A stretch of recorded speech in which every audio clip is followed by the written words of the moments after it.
Have you ever looked around an empty house and wondered, is this how my final years will be spent? Or maybe you've asked yourself, will my children truly be there for me when I need them most? For generations, we've been taught that growing old means leaning on our children, believing they will care for us, just as we once cared for them. But reality often paints a different picture. Many seniors find themselves feeling like a burden, unwelcome in their children's homes, caught between silent sacrifices and unspoken expectations. The truth is, relying solely on family in old age can be a gamble, one that many have lost. Let me share with you a story.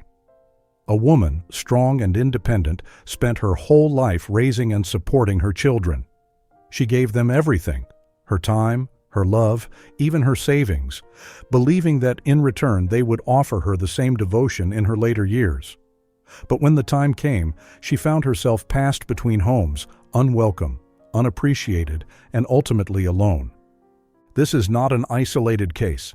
It's a reality that too many seniors face, often in silence. But what if growing old didn't have to mean losing your dignity? What if, instead of waiting for others to take care of you, you took control of your own future? This is a conversation we need to have about the power of independence, the importance of financial security, and the true meaning of happiness in old age. It's time to break free from outdated expectations and embrace a life where you come first. If you've ever questioned what your later years will look like, stay with me. Because by the end of this, you might just see aging in a whole new light. If you believe seniors deserve to live with dignity and independence, hit the like button and comment "Yes" below. After years of raising and sacrificing for her children, Mrs. Lan believed that when the time came, they would do the same for her. She had spent decades pouring love and care into their lives, ensuring they had the best opportunities. She never questioned the idea that they would take care of her when she grew old. That's what family does, right? At 75, Mrs. Lan had lived a full life. She and her husband had built a home together, raised 3 children, and watched them become successful. But life had its own plans. 5 years after retiring, her husband died in a tragic accident, leaving her alone in their once bustling house. For the first time, the silence felt deafening. She had her savings, her husband's compensation money, and a pension that kept her financially secure. But money couldn't fill the emptiness in her heart. At first, her children welcomed her with open arms. They reassured her, telling her she would never have to live alone. The plan was simple. She would rotate between her 2 sons' homes for 5 months each and stay with her daughter for the remaining 2 months. To an outsider, it might have seemed like a perfect arrangement. But for Mrs. Lan, it was the beginning of a painful realization. When she moved in with her eldest son, things seemed fine at first. But soon, the warmth faded. Her daughter-in-law subtly handed her chores. Small things at first, then more. Before she knew it, she was cooking, cleaning, and looking after her grandchildren full-time. It wasn't the comfortable retirement she had imagined. Then, there was the issue of money. Her son initially gave her a small allowance for household expenses, but over time, he began questioning why she wasn't contributing more. After all, she had a pension. Soon, the allowance stopped altogether, and she found herself expected to help financially, despite already giving them a large sum upon moving in. Hurt but unwilling to cause conflict, she quietly moved to her younger son's house, hoping for a different experience. But there, things were even worse. Not long after arriving, he asked her for a large amount of money, claiming it was for an investment. She hesitated but gave him what she could. Months later, when he needed more and she had nothing left to give, his attitude changed. He no longer saw her as his loving mother, just a financial burden. He pressured her to sell her house, telling her she didn't need it anymore. After all, she was always living with them. Mrs. Lan clung to the home she had built with her late husband, the place filled with memories. But her sons didn't see it that way. To them, it was an asset to be liquidated. To them, she was a source of money, not a mother to be cherished. They kept pressuring her until, out of desperation, she lied, telling them she had almost no money left. Only then did they stop asking. Then came the illness. 3 years ago, she suffered a stroke. A passerby found her collapsed outside and rushed her to the hospital. She lost mobility in one arm and needed help with basic tasks. This was the moment she had feared, the moment she would finally see whether her children would be there for her. But instead of care and concern, she felt resentment. Her presence, once tolerated, now became a burden. Her daughters-in-law grew impatient. Her sons, who once promised to take care of her, now saw her as an inconvenience. They whispered about sending her to a nursing home. It was no longer a suggestion. It was a plan. The realization hit her hard. This was not the life she had imagined. She had given everything to her children, and in return, she was being discarded. That was the moment Mrs. Lon made the bravest decision of her life. She told her children she would not be going to a nursing home. Instead, she would return to her own house, hire a caregiver, and live on her own terms. The moment she reclaimed control of her life, something shifted. At first, her children objected. They questioned why she needed a caregiver when she had them. They argued that she didn't need much money to live alone. But their real concern wasn't her well-being. It was the money she might still have left. Seeing that she had made up her mind, they reluctantly agreed. Within months of living alone, her health improved. Without the stress of living under her children's rules, she started to regain her strength. She walked more. She cooked her own meals. The silence of her home no longer felt lonely. It felt peaceful. And for the first time in years, she felt free. Looking back, she realized the biggest mistake she had made, trusting that love alone would be enough to secure her future. She had given too much, sacrificed too much, expecting that her children would do the same. But love doesn't always come with guarantees, and in old age, money, independence, and self-respect are often more reliable than family promises. If she had given up her house, if she had handed over every penny she had, where would she be now? Homeless? In a nursing home? Begging for the care of children who saw her as a burden? The thought sent chills down her spine. Mrs. Land's story is not unique. It is a reality many seniors face. They give their all to their children, only to find themselves unwanted, unloved, and alone when they need help the most. But it doesn't have to be this way. Her experience taught her an invaluable lesson, one that every senior should learn before it's too late. Never give up everything for your children. Never assume they will always be there. Instead, hold on to what is yours. Protect your health. Guard your finances. Keep your independence. Because in the end, the best person to take care of you is you. Mrs. Land's story is not just one woman's painful experience, it is a cautionary tale for anyone growing older. It serves as a reminder that love, while beautiful, does not guarantee security. That children, no matter how well raised, have their own lives, their own priorities, and sometimes their own selfishness.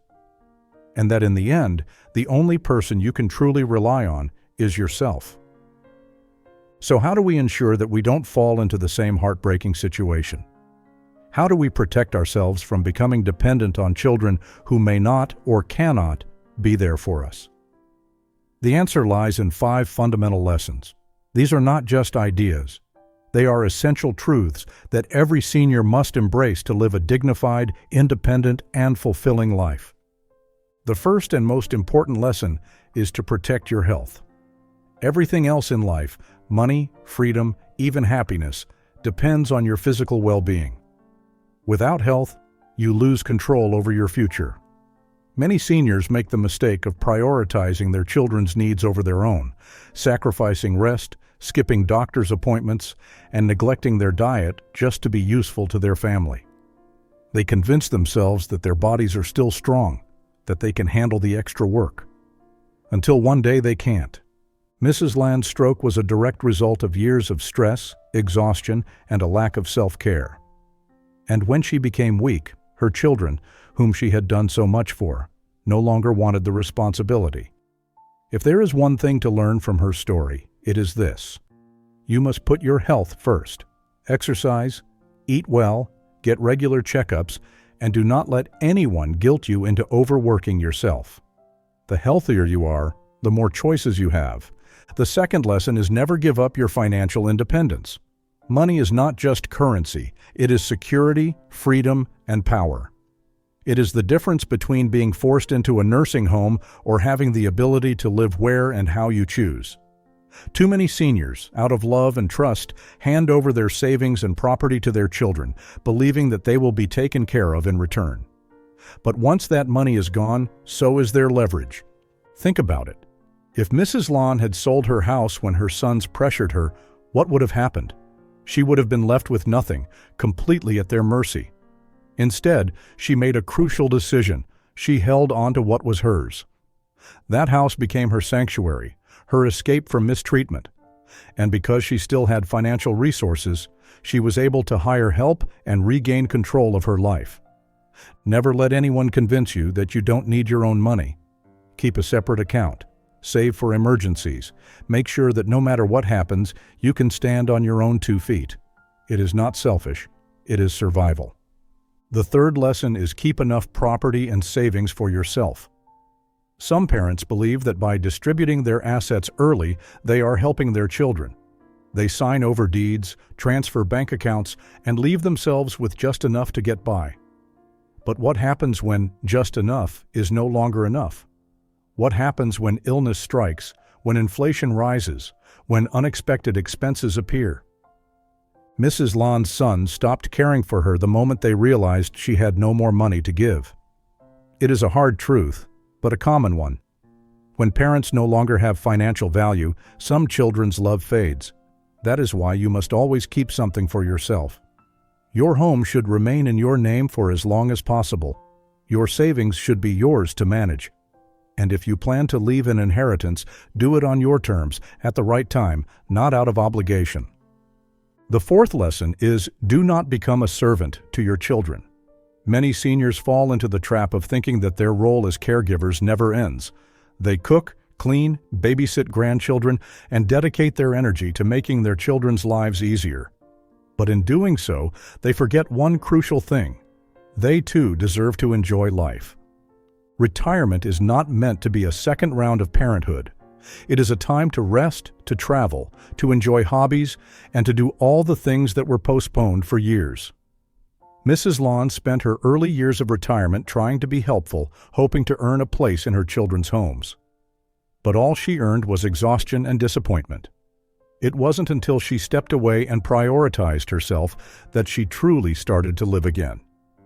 It is not wrong to help your children, but it is wrong to do it at the cost of your own happiness. Learn to say no, set boundaries. Remember that your time is valuable, and it should be spent doing things that bring you joy. The final and perhaps most powerful lesson is happiness in old age comes from within, not from others. Many seniors believe that their children's love and approval are the key to happiness. That if their children appreciate them, visit them often, and care for them, they will feel fulfilled. But what if they don't? What if visits become rare? What if appreciation turns into resentment? Does that mean life loses its meaning? Absolutely not. True happiness comes from self-contentment. It comes from finding joy in small things. A morning walk, a favorite book, a quiet afternoon in a comfortable home. It comes from being independent, from knowing that you are not a burden to anyone. Mrs. Lon, in the final chapter of her life, found this truth. When she stopped seeking validation from her children, when she built a life for herself instead of waiting for them to include her, she finally found peace. And you can too. Aging is not a curse. It is not something to fear. It is an opportunity to live on your own terms, to embrace freedom, and to protect your dignity. But to do that, you must take control of your health, your money, your time, and your happiness. Because at the end of the day, the only person responsible for your well-being is you. Growing old alone is a fear many people have, but there is another fear just as painful: being forgotten by the very people you love most. This is not just about financial security or independence. It is about something deeper, something every parent holds close to their heart: the longing to be cherished, to be remembered, to be valued. There was a mother who spent her entire life devoted to her only daughter. She worked tirelessly, always saving the best for her child, making sure she lacked nothing. She was never one to complain, never one to ask for much. Her greatest joy was in the little things, watching her daughter grow, seeing her succeed, knowing that she was happy. That was enough for her. The daughter, like so many young people, was full of dreams. She left home, built a career, and surrounded herself with new experiences. She loved her mother, of course, but life was busy. The calls became less frequent. Visits home were rushed. She always had an excuse: work, deadlines, exhaustion. She told herself her mother understood. After all, she had always been independent, always told her daughter to focus on her future. The mother never complained. She smiled when they spoke on the phone, even though the calls were short. She filled the silence of the house with small habits: watering the plants, folding old clothes, making the same dishes she used to cook when her daughter was little.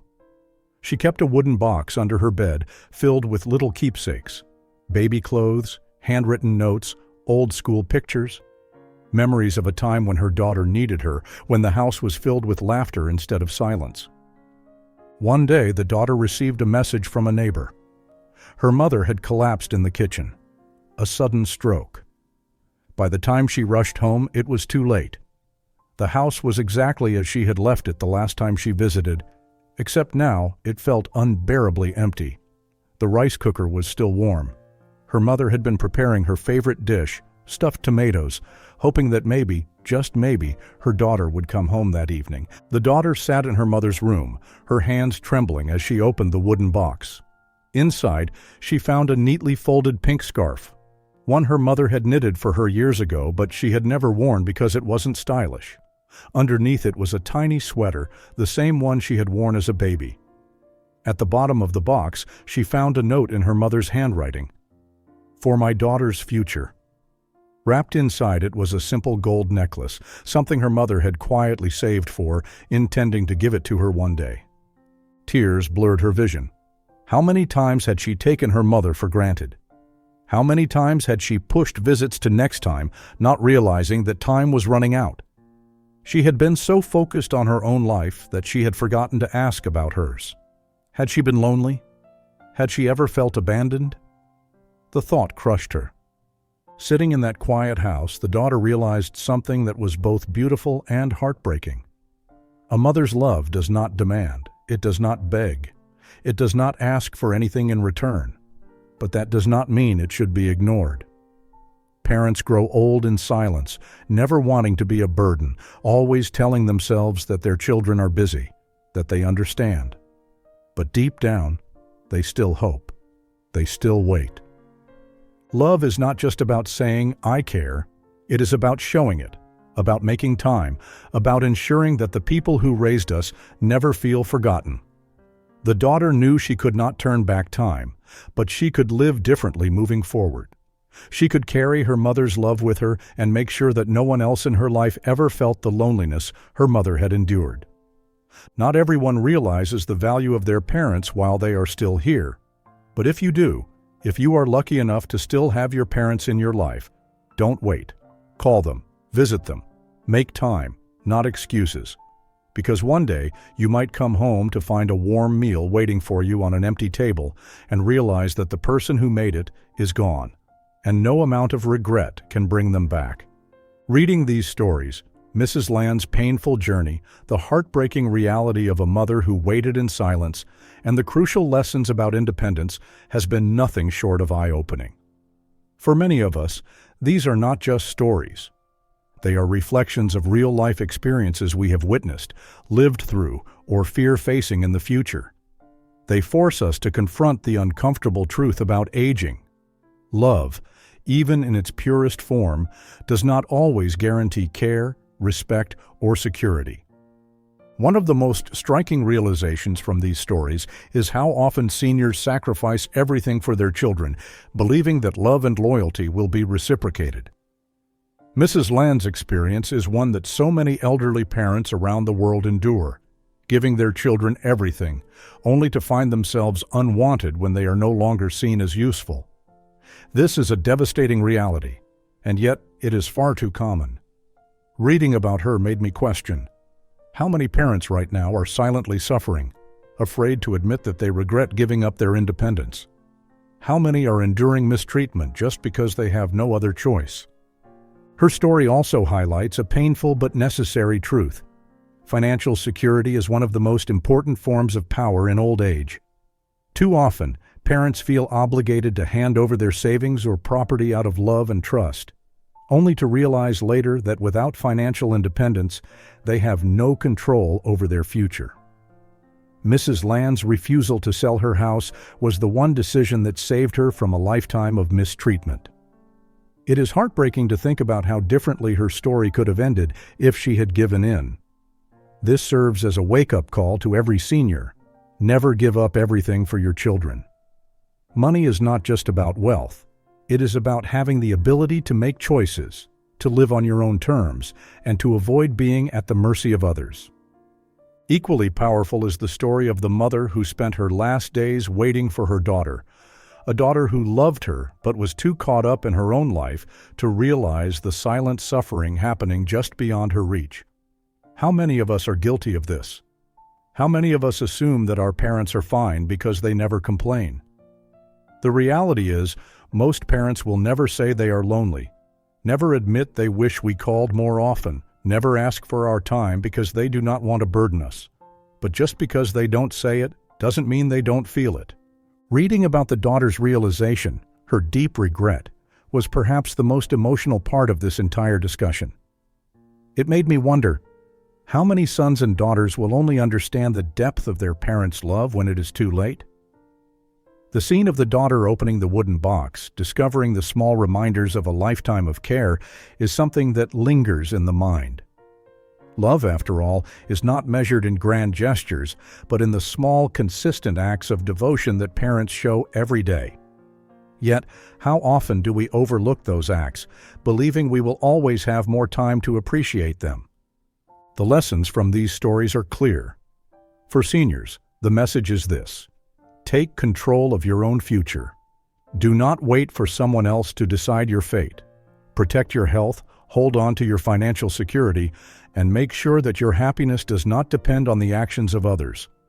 It is not selfish to prioritize yourself, it is necessary. Aging should not mean living in fear of becoming a burden or being discarded. It should mean having the peace of mind that you are safe, respected, and in charge of your own life. For those of us who still have parents, the message is just as crucial. Do not take them for granted. If they are still here, make the time to visit, to call, to ask them how they truly feel. One day, they will not be there to answer, and no amount of regret can change that. It is easy to assume that parents will always be strong, that they will understand our busy lives, that they do not need much from us. But what if, deep down, they are waiting? What if they simply don't say the words we need to hear to realize that time is running out? These stories are more than just narratives. They are warnings, they are lessons, and most importantly, they are second chances for those who are willing to listen. If they have taught us anything, it is that aging with dignity is a choice, and loving our parents while they are still here is an opportunity that should never be wasted. Aging is not just about growing older. It is about making choices that define the quality of your final years. Mrs. Land's story and the silent pain of the mother who waited for a daughter that never came are reminders of a truth we often overlook. Love is precious, but it is not always enough. If we want to live with dignity, peace, and joy, we must take control of our own lives before it is too late. Many seniors spend their later years waiting for children to visit, for someone to care, for the love they gave to be returned. But waiting is a risk, and time is not always kind. The most powerful decision you can make is to stop waiting and start living for yourself. Protect your health, safeguard your finances, and hold on to your independence. These are not selfish acts. They are necessary ones. No one should have to beg for love or security in old age. The best way to ensure a fulfilling life is to plan for it, to choose freedom over dependence, and to understand that your happiness is in your hands. The stories we've shared today are not meant to discourage you. They are meant to empower you. They are proof that you still have time to shape your future, to make choices that honor your worth. So ask yourself, what kind of life do you want to live? Because the time to decide is now.